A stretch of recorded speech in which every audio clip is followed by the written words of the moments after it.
The steam curled around me like a warm embrace, the shower's rhythmic patter drowning out the world. It was my sanctuary, the one place where the chaos of life couldn't reach me. Or so I thought. I was rinsing shampoo from my hair when the bathroom door creaked open. My heart skipped, assuming it was Mark, my husband, sneaking in for one of his playful interruptions. "Babe, I'm almost done," I called, chuckling. No response.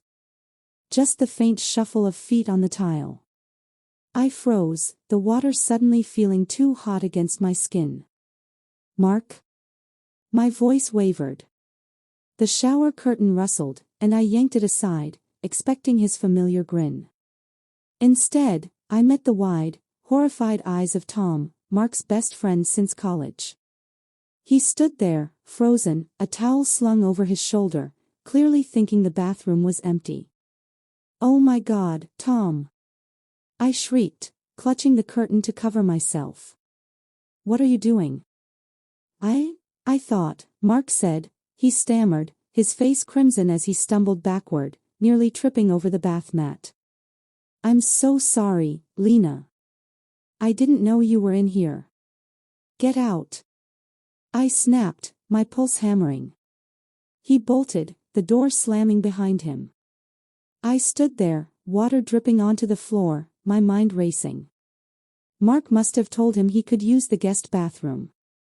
Our old house had quirky plumbing, and the guest shower was out of commission, so we all shared this one. But still, how could he not knock? I wrapped a towel around myself, my embarrassment morphing into irritation. This was my space, my home. I stormed into the living room, ready to give Mark an earful for not warning me Tom was coming over. But when I got there, I stopped short. Tom was pacing, his hands in his hair, muttering apologies to Mark, who was doubled over laughing on the couch. "It's not funny," I snapped, glaring at Mark. "Why didn't you tell me he was here?" Mark wiped his eyes, still chuckling. "I'm sorry, hon," Tom called last minute, said he needed to stop by. I didn't think he'd barge in like that. Tom looked like he wanted the floor to swallow him. "Lena, I swear, I thought the bathroom was empty. Mark said you were out running errands." I raised an eyebrow at Mark, who shrugged sheepishly. "Okay, my bad. I thought you'd be back later." I sighed, my anger deflating. It was an honest mistake, but I wasn't about to let it slide without some ground rules. "Tom, next time, knock. And Mark, you owe me big time." "Deal," Mark said, still grinning.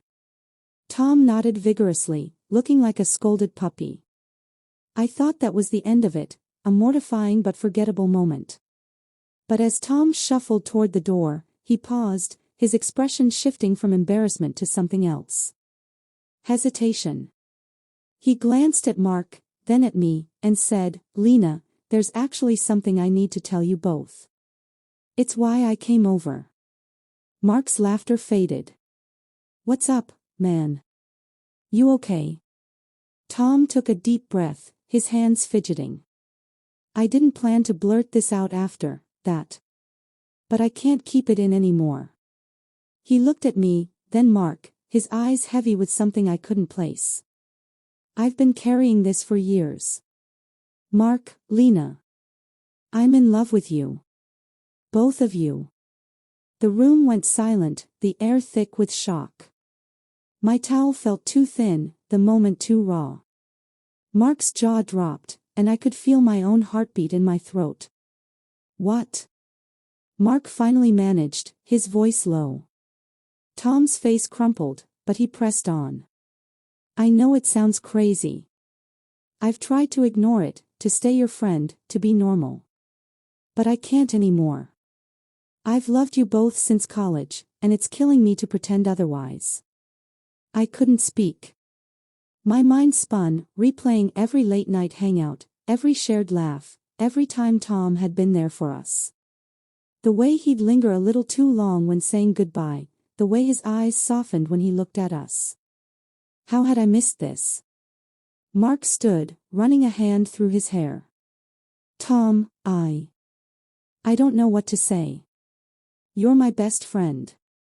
This is. I know, Tom interrupted, his voice breaking. I know it's a lot. I don't expect anything. I just had to say it. I'll go. He grabbed his jacket, heading for the door. Wait, I said, surprising myself. My voice was steadier than I felt. Don't just leave. We need to talk about this. Mark looked at me, his eyes searching. Lena, you're not saying you feel the same, are you? I shook my head, my thoughts a tangle. No, I don't know what I feel. But Tom's our friend. He's family. We can't just let him walk out after dropping that on us. Tom stood by the door, his hand on the knob, waiting. The vulnerability in his eyes was unbearable. Mark exhaled, his shoulders slumping. Okay. Let's talk. But, man, you've got some explaining to do. We sat down, the three of us, in the living room that suddenly felt too small. Tom told us everything, how his feelings had grown over years, how he tried to move on, date others, but always came back to us. It wasn't just attraction, it was admiration, connection, a longing to be part of what we had. I listened, my heart aching for him, for us.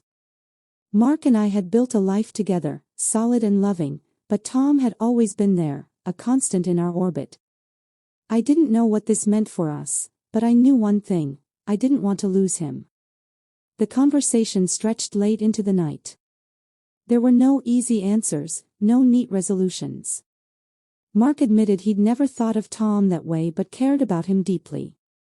I confessed I'd always felt a warmth toward Tom, though I'd never named it. We didn't decide anything that night, but we agreed to keep talking, to figure out what this meant for our friendship, our family. As Tom left, he hugged us both, a tentative, hopeful gesture. Thank you, he whispered. For not hating me. After he was gone, Mark and I sat in silence, processing. What now? He asked, his voice quiet. I don't know, I admitted. But I think we're stronger than this. All of us. What happened in the shower was an accident, a fleeting embarrassment. But what came after, Tom's confession, the raw honesty, the choice to face it together, changed everything. It wasn't the end of our story, but the beginning of something new, something we'd navigate together, one uncertain step at a time.